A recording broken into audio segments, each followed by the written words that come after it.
네, 우리 같이 한번 인사하겠습니다. 반갑습니다. 고맙습니다. 그리스도 완전 충만 일체 은혜 감사.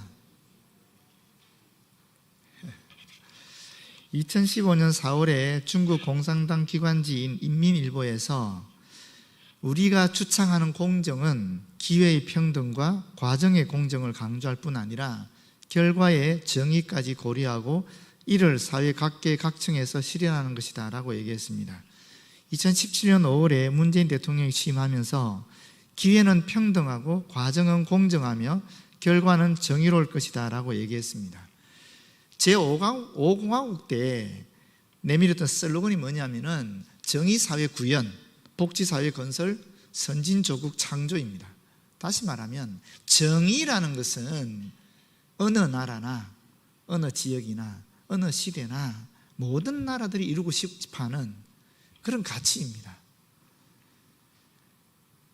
지금도 우리는 정의가 실현되기를 원하고 있습니다. 그런데 문제는 정의가 뭐냐는 거예요. 진짜 정의가 뭐냐? 그걸 우리가 다 헷갈려하고 있습니다. 오늘 본문을 통해서 하나님 말씀하시는 정의가 뭘까에 대해서 함께 생각을 나누고자 합니다. 먼저 첫 번째, 하나님이 거부하시는 예배들에 대해서 알아보도록 하겠습니다. 우리가 알다시피 하나님이 가장 기뻐하시는 것은 예배잖아요. 하나님께 영광 돌리는 그 예배를 하나님이 가장 기뻐하시는데, 또 성경 곳곳에서 하나님께서 절기를 지켜라, 또 제사를 온전히 바르게 드려라, 수도 없이 이야기하고 계시는데, 묘하게 오늘 아모스는 하나님께서 예배를 매우 싫어하신다 하는 이야기를 하고 있습니다. 먼저 절기 예배들을 하나님께서 싫어하신다 그래요. 21절이 보게 되면 내가 너희 절기들을 미워하여 멸시하며 너희 성회들을 기뻐하지 아니하나니. 여기 미워한다는 말은 원수를 만났을 때 누구든지 그 마음에 느끼는 감정을 얘기하는 것입니다. 그게 미워한다는 표현이에요. 멸시한다는 말은 미워한다는 이 내적 감정이 외적인 행위로 표출되는 것을 의미하는 것입니다. 하나님이 정말 싫어한다는 거예요. 여기서 말하는 절기들은 이스라엘의 3대 절기 있지 않습니까? 유월절, 오순절, 장막절을 얘기하는 것입니다. 유월절은 이스라엘 백성들이 애굽에서 노예 생활을 했다가 해방되는 것을 기념하면서 감사드렸던 절기입니다. 그래서 이 6월절이 지나면 바로 무교절이라고 해서 일주일 동안 또 그 무교병을 먹는 그런 시간을 가지거든요. 그리고 오순절은 가나안 땅에 정착해서 처음으로 곡식을 거두게 될 때에 고마워서 하나님께 감사의 절기로 드렸던 것입니다. 그래서 초실절 또는 맥추절이라고도 합니다. 마지막에 장막절은 뭡니까? 40년 광야 생활을 끝내고 이제 가나안 땅에 정착하게 된 것을 너무나 고맙고 감사하면서 사실 가을 추수기 때 하나님께 감사의 예배를 드린 것이 이 장막절 또는 초막절이라고 합니다. 하나님이 이 3대 절기는 반드시 지키라 그랬거든요. 그런데 지금 여기서는 하나님께서 너희들이 드리는 이 3대 절기의 예배를 받지 않겠다, 심지어 혐오한다, 극도로 싫어한다 라고 말씀하고 있는 것입니다. 왜 그렇겠습니까? 사실 아모스는 북쪽 이스라엘 왕국의 선지자입니다. 아모스가 예언했을 때 이 시대는 이스라엘 왕국에서 가장 부강하고 풍요로운 시대였던 여로보암 2세 시대입니다.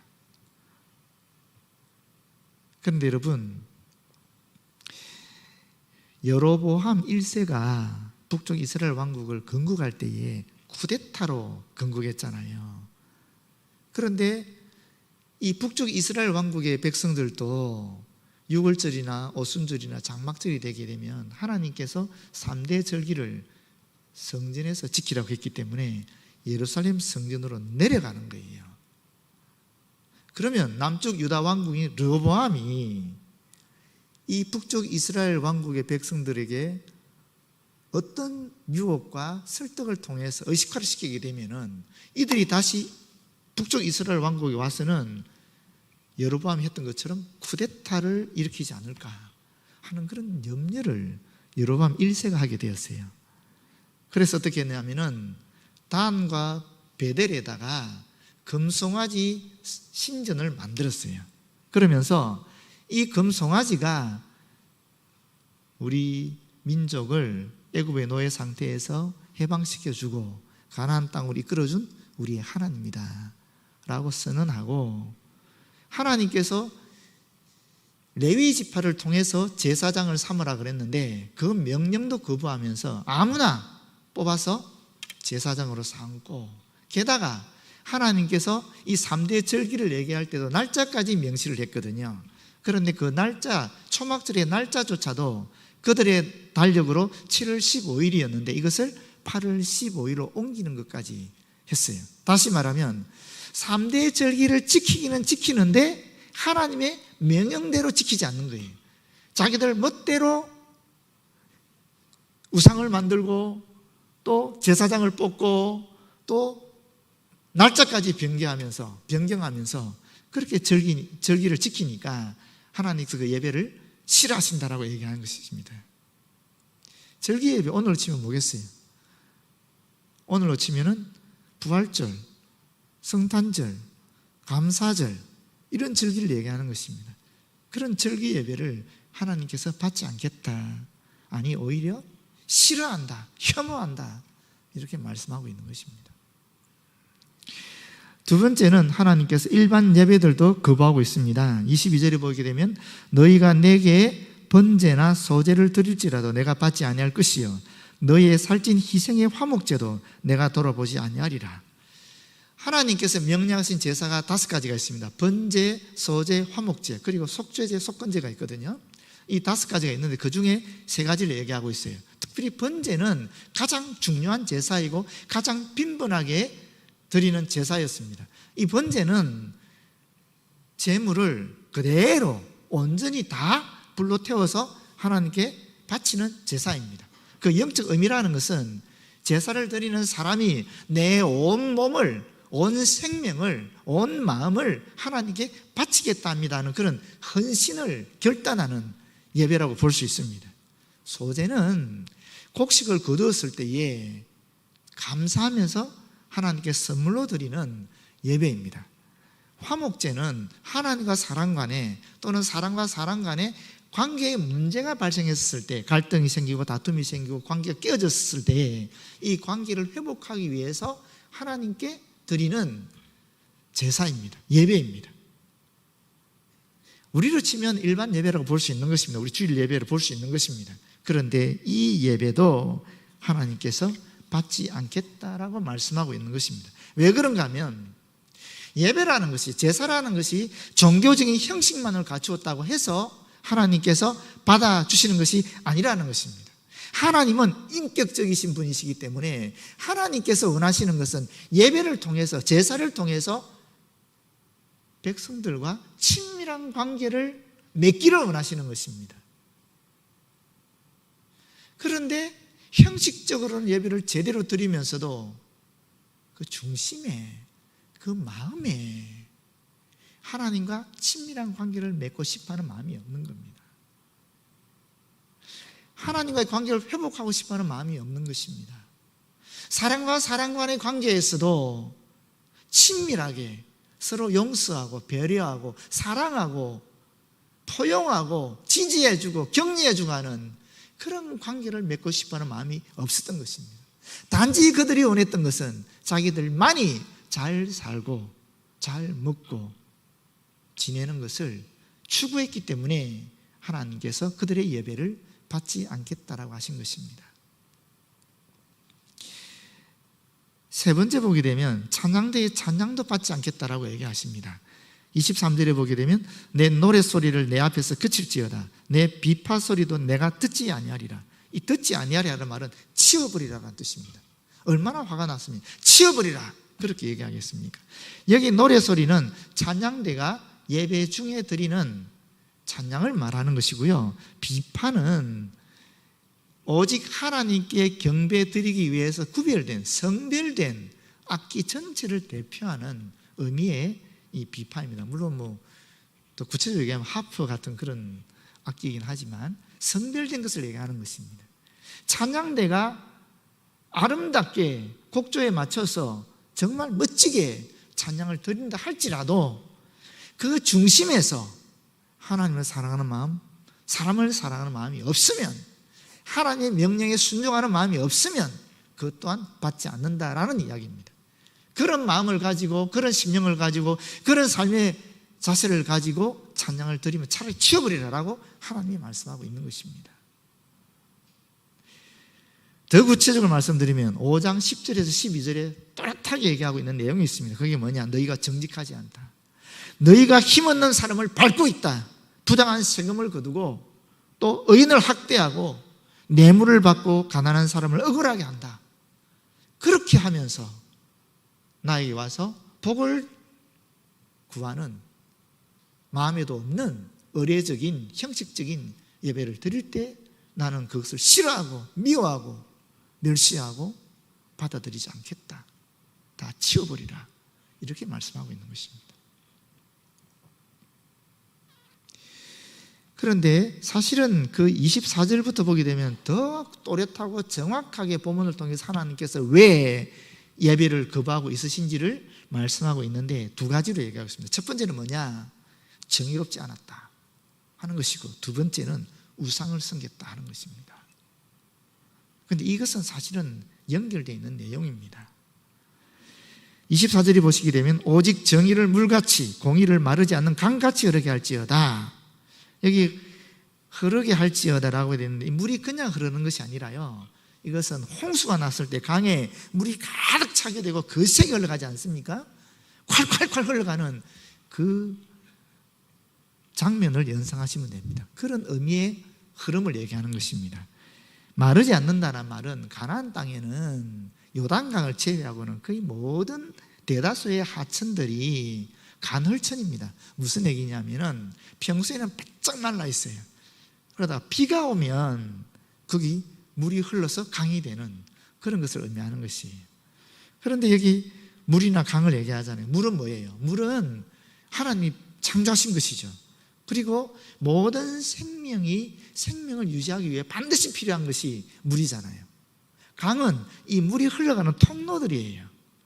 다시 말하면 이스라엘 전역에 하나님의 정의와 이 공의가 생명수 물처럼 강을 통해 흘러들어가는데, 간헐천처럼 있다가 없는 것이 아니라 지속적으로 끊이지 않고 계속 흘러들어가서 하나님의 정의와 공의가 북쪽 이스라엘 왕국 전체에 늘 살아 움직여야 된다라고 얘기하고 있는 것입니다. 그런데 그렇게 하지 않았기 때문에, 그렇지 않기 때문에 하나님께서 하나님을 사랑하지도 않고 이웃도 사랑하지 않기 때문에 너희가 드린 모든 제사, 모든 예배를 내가 미워하고 받지 않겠다라고 말씀하신 것입니다. 두 번째 나오는 내용이 우상에 대한 얘기거든요. 보시게 되면 26절에 너희가 너희 왕 식국과 기흉과 너희 우상들과 너희가 너희를 위하여 만든 신들의 별 형상을 지고 가리라. 내가 너희를 다메섹 밖으로 사로잡혀 가게 하리라. 그의 이름이 만군의 하나님이라 불리우는 여호와께서 말씀하셨느니라. 여기 나오는 너희 왕 식국과 기흉과 너희 우상들과 너희가 너희를 위하여 만든 신들의 별 형상을 더 쉽게 설명하면 이렇습니다. 이스라엘 백성이 왕처럼 섬기는 우상인 식국과 손으로 만든 별 모양의 우상인 기윤을 얘기하는 것입니다. 메소포타미아 지역에 있다가 가나안 지역으로 들어온 그런 이 우상이 있는데, 그게 뭐냐면은 하늘의 별들을 섬기는 일종의 점성술입니다. 그 점성술을 우상으로 받들어 섬기는 이스라엘 백성들의 행태를 얘기하는 것입니다. 하나님께서 그것을 얼마나 싫어하시는지 멸망을 얘기할 만큼, 이스라엘 민족의 멸절을 얘기할 만큼 그렇게 그 우상 숭배가 싫다라고 얘기하신 것입니다. 우상 숭배를 하고, 다시 말하면 하나님을 사랑하지 않은 것이죠.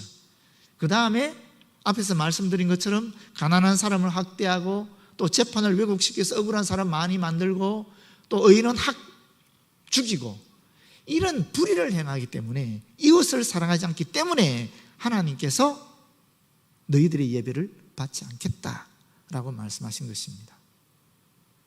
여러분, 우리나라는 어떨까요?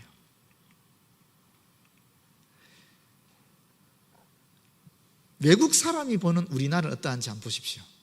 영상으로 보겠습니다. 외국인들이 한국에 방문했을 때 유난히 한국의 치안에 큰 충격을 받는다고 합니다. 특히 물건을 잘 가져가지 않는 양심적인 행동을 인상 깊게 느낀다고 해요. 그들은 한국을 다녀가고 난 뒤 한국인들은 카페에서 노트북이나 가방 등의 소지품을 그대로 두고 자리를 비우며 아무도 그 소지품을 가져가지 않는다. 한국의 많은 상점들은 물건을 밖에 내다 놓고 판매하고 아무도 그 물건을 훔쳐가지 않는다라며 이를 신기한 모습으로 자신의 SNS 등에 표현하곤 합니다. 한국인들에게는 이게 그렇게 신기한 일인가 싶지만 많은 해외 유튜버들은 이와 같은 한국인들의 양심을 실험하는 영상을 찍어 업로드하고 있기도 합니다. 그들에게는 충분히 흥미롭고 신기한 한국인들만의 특징이겠죠. 한국인만의 양심이 증명되었던 한 가지 사례를 찾아볼 수 있는데요. 지금부터 그 내용에 대해 자세히 알아보도록 하겠습니다. 한 외국 방송에서는 한국의 치안 상태를 증명하기 위해 실제로 실험을 실시하게 됩니다. 그들은 예쁘게 포장된 선물과 꽃이 들어있는 100개의 종이 가방을 준비했고 그 안에 위치를 추적할 수 있는 GPS를 함께 달아두었습니다. 꽤 괜찮은 선물과 꽃, 그리고 주인은 없다. 그리고 그것이 당신 앞에 있다. 당신이라면 어떻게 했을까? 라는 문구와 함께 실험 영상은 시작됩니다. 취재진들은 준비된 100개의 종이 가방을 서울 지하철 1호선 100대에 배치했습니다. 차량의 한쪽 구석마다 종이 가방을 두었고 이후 몇 개를 회수할 수 있을지 확인을 해보는 방법으로 실험은 진행되었습니다.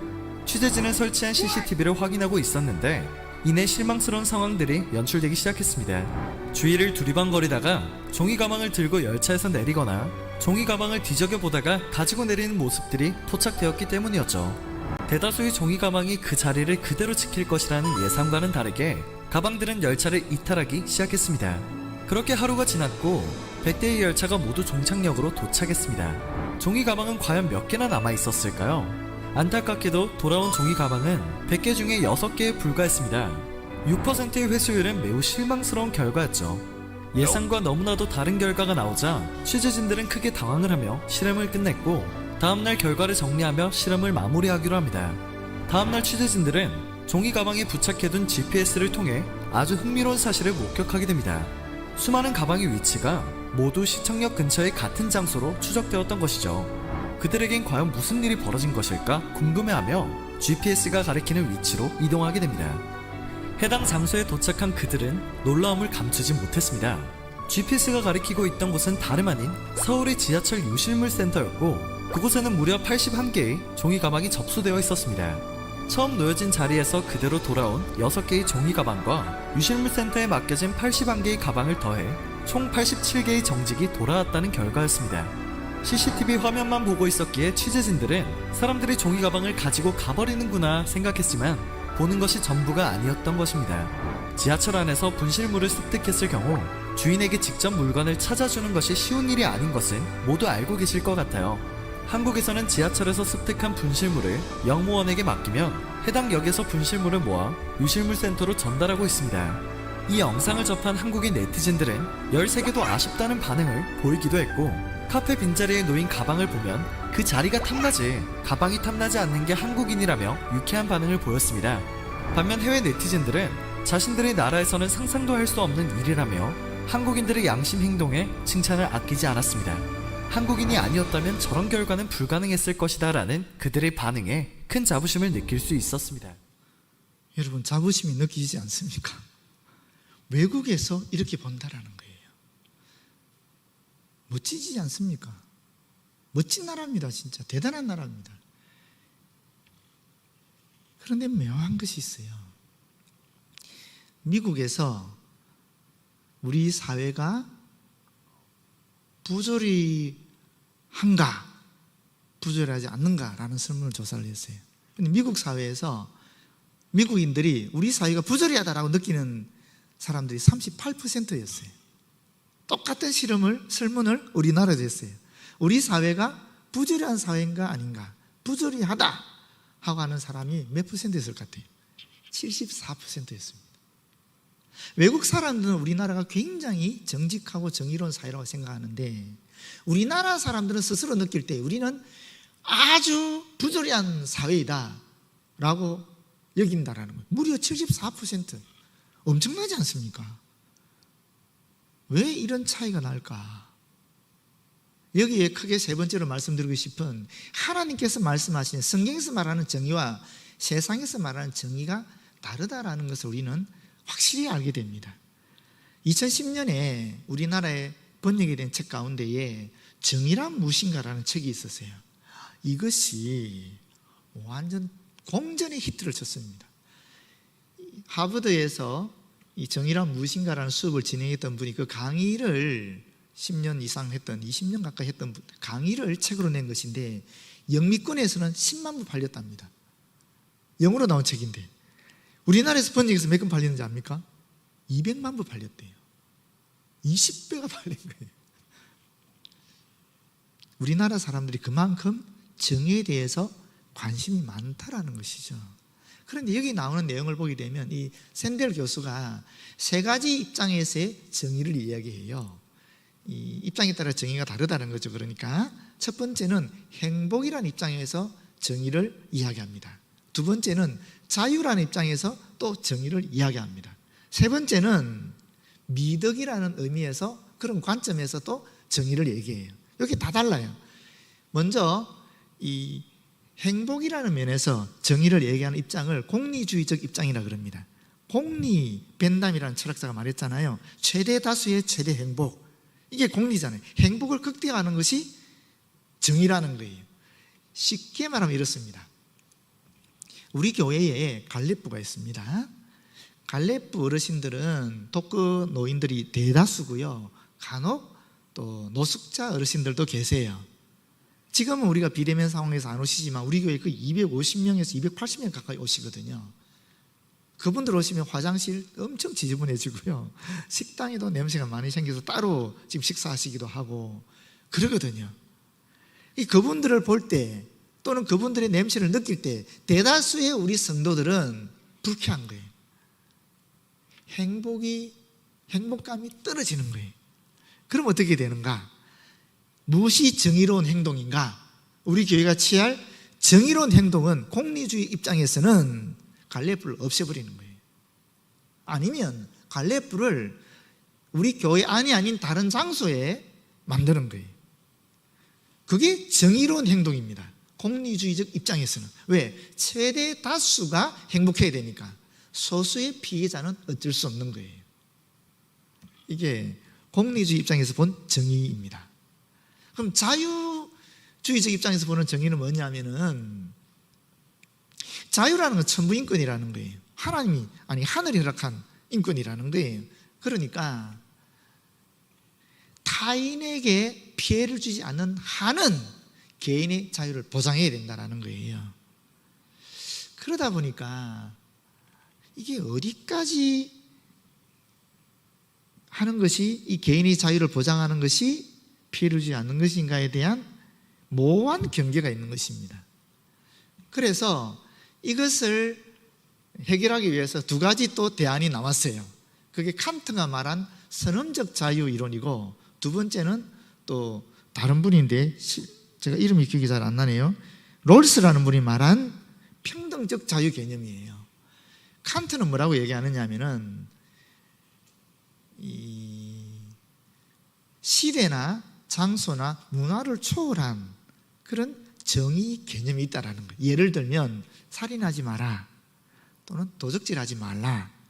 우리가 성경에 나오는 걸 알고 있잖아요. 그런데 고조선의 8조법에도 이 말이 나와요. 이 법률이 나와요. 그러니까 어느 나라든지 어느 지역이든지 어느 문화든지 어느 사회든지 간에 모두가 다 인정하는 공통적인 그런 정의로운 행동이나 가치가 있다라는 거예요. 넘어진 사람 이렇게 세워주고, 이거는 누구나 다, 사람이라면 누구나 다 하는 그런 정의로운 거라는 거예요. 그 다음에 또 로스라는 분은 어떤 얘기하느냐 하면, 마이클 조던이 어떤 사람입니까? 농구의 신 아닙니까? 이 사람이 엄청난 부를 획득했는데 왜 획득하게 됐는가? 농구를 잘할 수 있는 재능을 타고났다라는 거예요. 그러니까 잘했다라는 거예요. 근데 농구를 잘할 수 있는 재능을 타고나지 못한 사람 입장에서는 불평등하잖아요. 그래서 어떻게 되는가?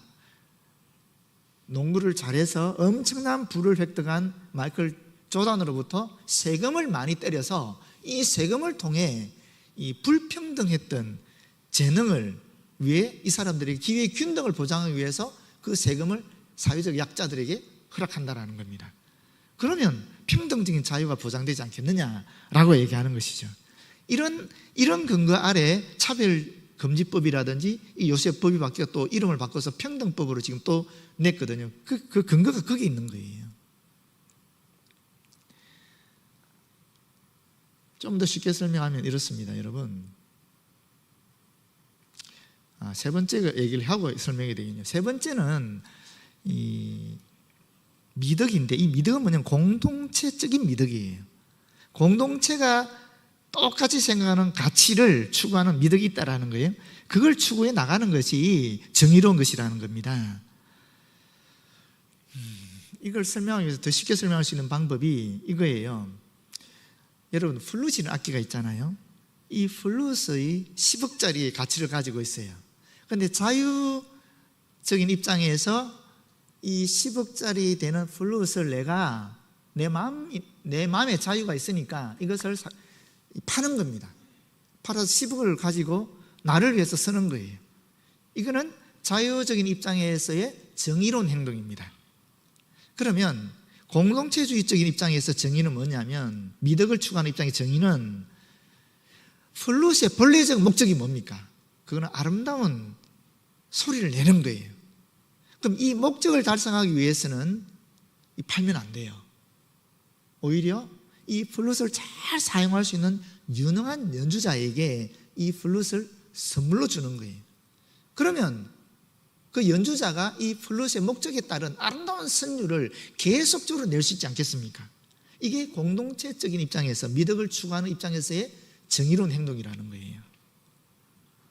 자, 그렇다면은 왜 우리나라 사람들은, 세상 사람들이 우리를 그렇게 정직한 사회, 공의로운 사회, 정의로운 사회라고 얘기하는데 우리 스스로는 그렇게 못 느끼느냐 하면은, 우리 백성들과 이 지도자들 간에 정의에 대한 일종의 분리가 있는 거예요. 일반 백성들이 느낄 때 정의로운 사회는 뭐냐? 내가 자유롭게 살면서 행복을 추구하고 얼마든지 행복을 누리며 살아가는 사회가 정의로운 사회예요. 그렇지요. 정치 지도자들 입장에서는 정의가 뭐냐면, 정치 지도자들은 자기들이 속해 있는 당이 있어요. 그 당에서 추구하는 목적이 있어요. 그 목적을 이루는 것이 정의입니다. 그 목적을 이루지 못하는 것은 정의롭지 않은 거예요. 그 목적을 이루는 것 자체가 물론 우리 백성들을 행복하게 살게 하기 위해서 그 당이 추구하는 목적이 있지만은, 더 우선적인 것은 뭐냐? 당이 추구하는 목적이에요. 그걸 이루는 것이 정치가들의 정의인 겁니다. 그러다 보니까 정치가들의 정의와 우리 지도자들의 정의와 우리 백성들 간의 이 정의의 개념이 다른 거예요. 우리는 자유롭게 행복을 누리며 살아가는 것이 우리의 정의인데, 지도자는 다르다는 것이죠. 거기에 괴리가 발생하니까 우리 백성들이 느끼는 이 부조리한 세상 개념과 세상 사람들이 보는, 다른 나라에서 보는 이 한국은 정의로운 사회라는 개념이 다른 평가가 나타나는 것입니다. 그럼 하나님은 어떻게, 성경에서 어떻게 얘기하는가? 왜 이런 문제가 발생하는가? 진짜 정의가 뭔가? 여러분, 지금 앞에서 말한 세상적 정의, 샌델이 말한 그 정의의 가장 큰 문제가 뭔지 압니까? 기준이 없습니다. 기준이 없는 거예요. 물론 이 공리주의적 입장에서 정의는 기준이 있습니다. 51%와 49%가 있으면 51%가 옳은 거예요. 49%는 옳지 않은 거예요. 이게 정확한 기준이 있는데, 나머지 자유주의 입장이나 또는 미덕의 입장에서 바라보는 정의에 있어서는 기준이 없어요. 왜 그렇습니까? 그 기준이 인간에게 있기 때문에 그렇다는 겁니다. 인간에게. 성경은 철저하게 하나님을 얘기하고 있습니다. 절대적 기준으로, 절대적 가치로 하나님을 얘기하고 있어요. 반대로 이 하나님을 빼버리면은 그 다음에는 인간이 절대적 기준을 가지게 되는데, 문제는 인간은 상대적 존재이기 때문에 입장에 따라서 너무나 다양한 정의에 대한 개념이 발생할 수밖에 없는 것입니다. 그걸 샌델은 단순히 세 가지로 요약했을 뿐이에요. 그런데 더 많은 상반된 입장들이, 정의에 대한 개념들이 사실은 우리에게 있는 것입니다. 그러니까 해결이 안 되는 겁니다. 법을 통해서 억지로 세금을 많이 거둔다고 해서 정의로운 사회가 되느냐? 그러면 반드시 또 소수는 뺏기는 사람 입장에서 억울하다고 느끼는 거예요. 그렇지 않겠습니까? 나는 마이클 조던은 재능이 좋아서 뛰어나서 농구의 신이 됐습니까? 아닙니다. 재능도 있었지만 엄청나게 많은 땀과 또 노력을 했잖아요. 그 결과거든요. 그걸 인정하지 않으면 안 되는 것이죠. 어떤 형태로든 인간적 기준에서 이 정의로운 사회를 만들려고 하면은 억울한 부류가 있는 것입니다. 억지로 안 된다라는 것이죠. 어떻게 됩니까? 성경이 얘기하는 것입니다. 성경은 하나님의 절대적 기준입니다. 하나님의 말씀이 기준입니다. 하나님이 뭐라고 말씀하십니까? 우리의 생명과 우리의 물질과 우리의 재능은 우리 것이 아닙니다. 하나님의 것이고, 우리에게 이 생명과 물질과 재능을 주신 이유는 이 땅을 하나님 나라로 만들기 위해서, 하나님 뜻을 온전히 실현시키기 위해서 사랑과 자유, 정의와 평등, 이와 같은 평화로운 하나님 나라를 만들기 위해서 주신 것이라는 겁니다. 그래서 기독교에서 말하는 윤리관은 사람과 물질이 1:1 관계 아닙니다. 사람과 사람도 1:1 관계 아닙니다. 부부 간에도 1:1 관계가 아니라는 거예요. 우리 기독교는 삼각관계라고 말씀드리지 않았습니까? 하나님이 인정하는 방식으로 물질을 벌어야 되고, 동시에 내가 정의로운 방법으로 물질을 가졌다 할지라도 그 물질을 내 마음대로 못 쓴다라는 것입니다. 하나님이 인정하는 방식으로 그 물질을 사용해야 되는 것입니다. 내 개인의 쾌락을 위해서 이 물질을 쓸 수 없다는 것이죠. 하나님이 원하시는 이웃을 사랑하고 하나님 나라를 이루기 위하여 이 물질을 사용해야 된다라는 것이 성경에서 이야기하는 거예요. 부부간에도 마찬가지 아닙니까? 나, 너 아니라는 거예요. 이런 1:1 관계 아니라는 거예요. 하나님이 중간에 끼어드는 것입니다. 하나님께서 너를 나의 남편으로, 나를 너의 부인으로 만들어서 우리 부부가 가정을 이루게 하셨다는 것이에요. 왜? 하나님 나를 이 땅에 실현하기 위해서, 하나님 뜻을 실천시키기 위해서. 이게 기독교예요. 따라서 참 정의가 뭔가, 하나님을 인정하지 않으면은 정의를 회복할 수 없는 거예요. 참 정의를 실현할 수가 없는 것입니다. 하나님의 말씀의 핵심은 하나님을 사랑하고 이웃을 사랑하는 거예요. 자발적으로. 어떻게 그게 됩니까? 하나님의 사랑을 깨닫으면 된다는 거예요. 하나님께서 예수 그리스도를 보내주셨잖아요. 예수 그리스도를 내가 아무런 공로 없이 믿음으로 말미암아 믿게 되었고 영원한 생명을 얻게 되었으니까 너무 고맙고 감사하잖아요. 그 결과가 선한 행위로 나타나는 것입니다. 너무 고맙고 감사하니까 나보다 못한 사람 도와주고 지극히 당연히 보살펴주고 하는 것입니다. 그럴 때에 하나님의 정의가 이 땅에 이루어지는 것입니다.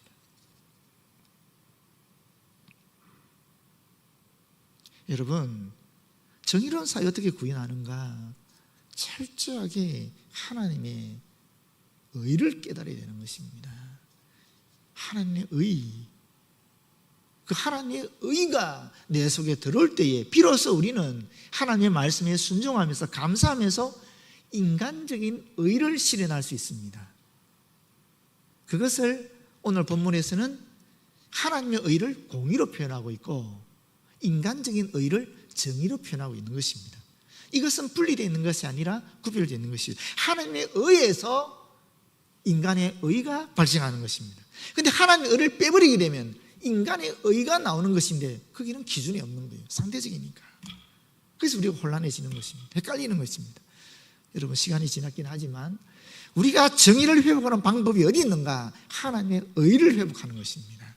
하나님의 의는 십자가에서 드러난 하나님의 사랑입니다. 그걸 분명히 깨닫게 될 때에 그 하나님의 의로 말미암아 우리가 감사하면서 감격하면서 인간적인 의를 실천해 나가 이 땅을 정의로운 사회로 만들 수 있는 것입니다. 하나님이 기뻐하시는 나라로 만들 수 있는 것입니다. 기도하겠습니다. 하나님 고맙고 감사합니다. 예수 그리스도로 말미암아 우리에게 주신 하나님의 그